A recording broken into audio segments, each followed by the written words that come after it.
सत साहिब जी, आप सुन रहे हैं संत रामपाल जी महाराज द्वारा लिखित पुस्तक जीने की राह का पेज नंबर 226। भक्ति किस प्रभु की करनी चाहिए। इस वीडियो को 12 जुलाई 2024 को रात 9 बजे एडिट किया गया है और इस वीडियो को अपने दोस्तों को शेयर भी करें। सत साहिब। भक्ति किस प्रभु की करनी चाहिए गीता अनुसार। इसलिए सूक्ष्म वेद में कहा कि भजन करो उस रब का जो दाता है कुल सबका। श्रीमद् भगवद गीता अध्याय 15 श्लोक 1 से 4 तथा 16-17 में कहा है कि यह संसार ऐसा है जैसे पीपल का वृक्ष है। जो संत इस संसार रूपी पीपल के वृक्ष की मूल यानी जड़ों से लेकर तीनों गुणों रूपी शाखाओं तक सर्वांग भिन्न भिन्न बता देता है, सह वेदवित यानी वह वेद के तात्पर्य को जानने वाला है, अर्थात वह तत्वदर्शी संत है। अपने द्वारा रची सृष्टि का ज्ञान तथा वास्तविक अध्यात्म ज्ञान परमात्मा स्वयं पृथ्वी पर प्रकट होकर अपने मुख कमल से सुनाता है। प्रमाण के लिए पढ़ें निम्न वेद मंत्र। इन मंत्रों की फोटोकॉपी कृपया देखें पुस्तक गीता तेरा ज्ञान अमृत में, जिनका अनुवाद आर्य समाज के प्रवर्तक महर्षि दयानंद तथा उसके अनुयायियों ने किया है। उसकी त्रुटियां लेखक यानी संत रामपाल दास ने शुद्ध की हैं। ऋग्वेद मंडल नंबर 9 सूक्त 86 मंत्र 26-27, ऋग्वेद मंडल नंबर 9 सूक्त 82 मंत्र 1-2, ऋग्वेद मंडल नंबर 9 सूक्त 96 मंत्र 16 से 20, ऋग्वेद मंडल नंबर 9 सूक्त 94 मंत्र 1, ऋग्वेद मंडल नंबर 9 सूक्त 95 मंत्र 2, ऋग्वेद मंडल नंबर 9 सूक्त 54 मंत्र 3, ऋग्वेद मंडल नंबर 9 सूक्त 20 मंत्र 1 में प्रमाण है कि जो सर्व ब्रह्मांडों का रचनाहार, सर्व का पालनहार परमेश्वर है, वह सर्व भुवनों के ऊपर के लोक में बैठा है। ऋग्वेद मंडल नंबर 9 सूक्त 54 मंत्र 3, वह परमात्मा वहां से गति करके अर्थात सशरीर चलकर यहाँ पृथ्वी पर आता है, भक्तों के संकटों का नाश करता है। उसका नाम कबीर देव अर्थात कबीर परमेश्वर है। यहाँ पर अच्छी आत्माओं को मिलता है, उनको तत्व ज्ञान अपने मुख कमल से बोलकर बताता है। वह परमात्मा ऊपर के लोक में बैठा है। ऋग्वेद मंडल नंबर 9 सूक्त 86 मंत्र 26-27, मंडल 82 मंत्र 1-2 तथा मंडल 9 सूक्त 20 मंत्र 1। परमात्मा पृथ्वी पर कवियों की तरह आचरण करता हुआ विचरण करता है। ऋग्वेद मंडल नंबर 9 सूक्त 94 मंत्र 1। परमात्मा अपने मुख से वाणी बोलकर साधकों को भक्ति करने की प्रेरणा करता है। परमात्मा भक्ति के गुप्त मंत्रों का आविष्कार करता है। ऋग्वेद मंडल नंबर 9 सूक्त 95 मंत्र 2। परमात्मा तत्व ज्ञान को कबीर वाणी यानी कबीर वाणी द्वारा लोकोक्तियों, दोहों, चौपाइयों द्वारा बोलकर सुनाता है। वह कबीर देव यानी कबीर परमेश्वर है जो संत रूप में प्रकट होता है। उस परमेश्वर द्वारा ऋषि या संतों द्वारा रची असंख्यों वाणियां जो तत्व ज्ञान है, वे उसके अनुयायियों के लिए अमृत तुल्य आनंददायक होती है। वह परमेश्वर प्रसिद्ध कवियों में से भी एक प्रसिद्ध कवि की पदवी भी प्राप्त करते हैं। उनको कवि कहते हैं, परंतु वह परमात्मा होता है। वह परमात्मा तीसरे मुक्ति धाम यानी सत्यलोक में विराजमान है। जैसे मनुष्य अन्य वस्त्र धारण करता है, ऐसे ही वह परमात्मा भिन्न भिन्न रूपों में पृथ्वी पर प्रकट होता है। उपरोक्त ऋग्वेद के मंत्रों से स्पष्ट है कि परमात्मा अपने अमर धाम से चलकर पृथ्वी पर प्रकट होता है। वह अच्छी आत्माओं को मिलता है। वह तत्वदर्शी संत की भूमिका करके तत्व ज्ञान दोहों, चौपाइयों, शब्दों द्वारा बोलता है। उस परमेश्वर ने सन 1398 से 1518 तक 120 वर्ष पृथ्वी पर भारतवर्ष की पावन धरती पर काशी शहर में जुलाहे यानी धानक के रूप में रहकर तत्व ज्ञान बताया था। कबीर साहब कहते हैं, अक्षर पुरुष एक पेड़ है, शर पुरुष वाकी डार, तीनों देवा शाखा है, पात रूप संसार। विशेष कबीर वाणी पुस्तक में एक वाणी ऐसे भी लिखी है, अक्षर पुरुष वृक्ष का तना है, शर पुरुष है डार, त्रय देव शाखा भय, पात जानो संसार। सरलार्थ, वृक्ष का जो हिस्सा पृथ्वी से बाहर दिखाई देता है उसकी जानकारी बताई है कि वृक्ष का जो तना होता है उसे तो अक्षर पुरुष जाने। तने के ऊपर कई मोटी डार निकलती हैं, उनमें से एक डार को शर पुरुष जाने। फिर उस डार के मानो 3 शाखा निकली हैं, वे तीनों देवता रजगुण ब्रह्मा जी, सतगुण विष्णु जी तथा तमगुण शिव जी जाने, और उन शाखाओं पर लगे पत्ते जीव जंतु जाने। परमेश्वर कबीर जी ने तत्व ज्ञान में सब ज्ञान बताया है। गीता अध्याय 4 श्लोक 32 में भी कहा है कि यज्ञों अर्थात धार्मिक अनुष्ठानों की जानकारी ब्रह्मण है मुखे, यानी सच्चिदानंद घन ब्रह्म अर्थात परम अक्षर ब्रह्म ने अपने मुख कमल से बोली वाणी में विस्तार के साथ कही है, वह तत्व ज्ञान है।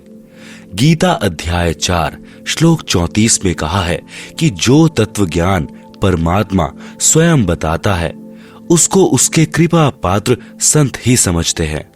उस तत्व ज्ञान को तू तत्वदर्शी संतों के पास जाकर समझ, उनको दंडवत प्रणाम यानी पृथ्वी पर पेट के बल लंबा लेटकर प्रणाम करके नम्रता पूर्वक प्रश्न करने से वे तत्वदर्शी संत तत्व ज्ञान का उपदेश करेंगे।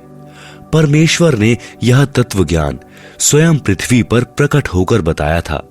गीता अध्याय 15 श्लोक 1 में तत्वदर्शी संत की पहचान बताई है। जो संत संसार रूपी वृक्ष को मूल यानी जड़ से लेकर सर्व अंगों को जानता है वह तत्वदर्शी संत है। अब जाने संसार रूपी वृक्ष के सर्वांग।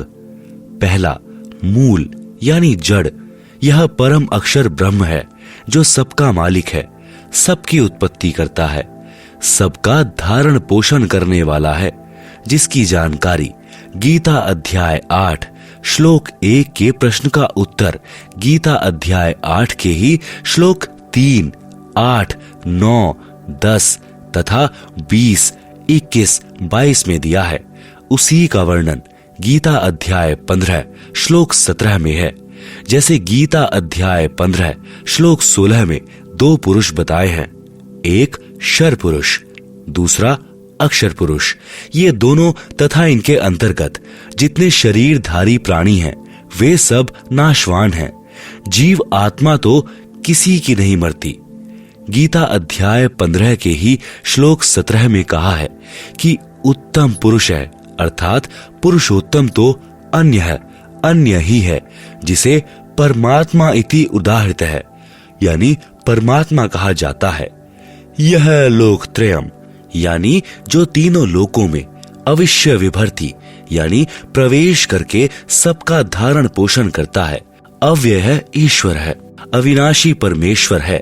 यह परम अक्षर ब्रह्म संसार रूपी वृक्ष की मूल यानी जड़ रूप परमेश्वर है। यह वह परमात्मा है जिसके विषय में संत गरीब दास जी ने कहा है, भजन करो उस रब का जो दाता है कुल सब का। यह असंख्यों ब्रह्मांडों का मालिक है। यह शर पुरुष तथा अक्षर पुरुष का भी मालिक तथा उत्पत्ति करता है।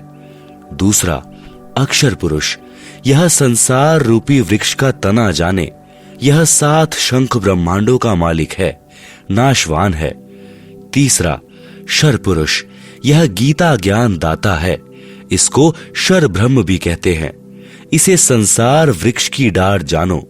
यह केवल 21 ब्रह्मांडों का मालिक है, नाशवान है।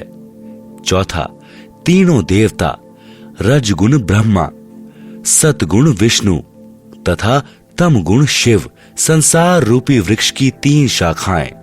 ये एक ब्रह्मांड में बने 3 लोकों यानी पृथ्वी लोक, पाताल लोक तथा स्वर्ग लोक में एक एक विभाग के मंत्री हैं, मालिक हैं। जैसे रजगुण विभाग के श्री ब्रह्मा जी मालिक हैं, जिसके प्रभाव से सर्व प्राणी संतानोत्पत्ति करते हैं। सतगुण विभाग के श्री विष्णु जी मालिक हैं, जिससे एक दूसरे में ममता बनी रहती है, कर्मानुसार सर्व का किया फल देते हैं। तमोगुण विभाग के श्री शंकर जी मालिक हैं, जिसके कारण सर्व का अंत होता है। और पात रूप में संसार के प्राणी जानो, यह है संसार रूपी वृक्ष के सर्वांगों की भिन्न भिन्न जानकारी। यह ज्ञान स्वयं परमेश्वर कबीर जी ने अपने मुख कमल से बोला था। वह कबीर वाणी, कबीर बीजक, कबीर शब्दावली तथा कबीर सागर में श्री धनी धर्मदास यानी बांधवगढ़ वाले द्वारा लिखा गया था। उस परमेश्वर ने तो बताया ही था, या वर्तमान में इस दास यानी संत रामपाल दास ने समझा है। यह कृपा परमेश्वर कबीर जी की ही है कि संपूर्ण अध्यात्म ज्ञान मुझे प्राप्त है। गीता अध्याय 15 श्लोक 1 के अनुसार तत्वदर्शी संत की पहचान से भी यह सिद्ध हुआ कि यह दास यानी संत रामपाल दास वह तत्वदर्शी संत है। गीता अध्याय 15 श्लोक 1 से 4 तथा 16 से 17 का सारांश रूप में ऊपर जड़ नीचे शाखा वाला उल्टा लटका हुआ संसार रूपी वृक्ष का चित्र दिया गया है, जिसे आप पुस्तक में देख सकते हैं। पुनः प्रसंग पर आते हैं कि भजन करो उस रब का जो दाता है कुल सबका। अभी तक तो यही बताया है कि भक्ति करनी चाहिए, परंतु अब यह स्पष्ट करते हैं कि भक्ति किसकी करें। 1 श्री ब्रह्मा जी रजगुण की, या 2 श्री विष्णु जी सतगुण की, या 3 तमगुण श्री शिव जी रूपी तीनों शाखाओं की, या फिर 4 शर पुरुष गीता ज्ञान दाता डार की, या 5 अक्षर पुरुष तना की, या 6 परम अक्षर पुरुष यानी मूल की। उदाहरण, यदि हम नर्सरी से कोई आम का पौधा लाते हैं, उसको अपने खेत या घर के आंगन में रोपते हैं, तो कैसे रोपते हैं? जमीन में गड्ढा खोदते हैं, पौधे की मूल यानी जड़ों को गड्ढे में रखकर मिट्टी से ढक देते हैं। फिर पौधे की मूल यानी जड़ों में पानी से सिंचाई करते हैं, खाद डालते हैं, अर्थात पौधे की जड़ की पूजा करते हैं। जड़ों से आहार तने में, तना अपने अनुसार आहार रखकर बचा हुआ आगे डार में भेज देता है। डार अपने लिए आवश्यक आहार रखकर शेष शाखाओं में भेज देती है। इसी प्रकार शाखाएं शेष भोजन पत्तों तक भेजती हैं। इस प्रकार वह पौधा पेड़ बनकर फल देता है। पाठक जन बहुत बुद्धिमान है, समझ गए होंगे कि हमने किस परमात्मा की पूजा करनी चाहिए। सूक्ष्म वेद में परमेश्वर कबीर जी ने बताया है कि एक है साधे सब सधे, सब साधे सब जाए, माली सींचे मूल को, फूले फले अदाए। एक मूल मालिक की पूजा करने से सर्व देवताओं की पूजा हो जाती है, जो शास्त्रानुकूल है। जो तीनों देवताओं में से 1 या 2 श्री विष्णु सतगुण तथा श्री शंकर तमगुण की पूजा करते हैं, या तीनों की पूजा इष्ट रूप में करते हैं, तो वह गीता अध्याय 13 श्लोक 10 में वर्णित अव्यभिचारिणी भक्ति न होने से व्यर्थ है। जैसे कोई स्त्री अपने पति के अतिरिक्त अन्य पुरुष से शारीरिक संबंध नहीं करती, वह अव्यभिचारिणी स्त्री है। जो कई पुरुषों से संपर्क करती है, वह व्यभिचारिणी होने से समाज में निंदनीय होती है। वह पति के दिल से उतर जाती है। शास्त्रानुकूल साधना अर्थात सीधा बीजा हुआ भक्ति रूपी पौधे का चित्र इसी पुस्तक के पृष्ठ 232 पर व शास्त्र विरुद्ध साधना अर्थात उल्टा बीजा हुआ भक्ति रूपी पौधा पृष्ठ 233 पर देखें। शास्त्रानुकूल साधना अर्थात सीधा बीजा हुआ भक्ति रूपी पौधे का चित्र दिया गया है, जिसे आप पुस्तक में देख सकते हैं। जगत गुरु तत्वदर्शी संत रामपाल जी महाराज द्वारा लिखित पुस्तक जीने की राह के पेज नंबर 233 में शास्त्र विरुद्ध साधना अर्थात उल्टा बीजा हुआ भक्ति रूपी पौधे का चित्र दिया गया है, जिसे आप पुस्तक में देख सकते हैं। उपरोक्त प्रमाणों से स्पष्ट हुआ कि एक मूल मालिक की भक्ति करने से साधक का आत्म कल्याण संभव है। अन्य प्रमाण गीता अध्याय 3 श्लोक 10 से 15 में इसी उपरोक्त भक्ति का समर्थन किया है। सत साहिब जी, इस वीडियो को देखने के लिए धन्यवाद। आपको हमारी एक्सप्लेनेशन अच्छी लगती है तो आप इस वीडियो को लाइक करें और हमारे चैनल को सब्सक्राइब करें। सत साहिब।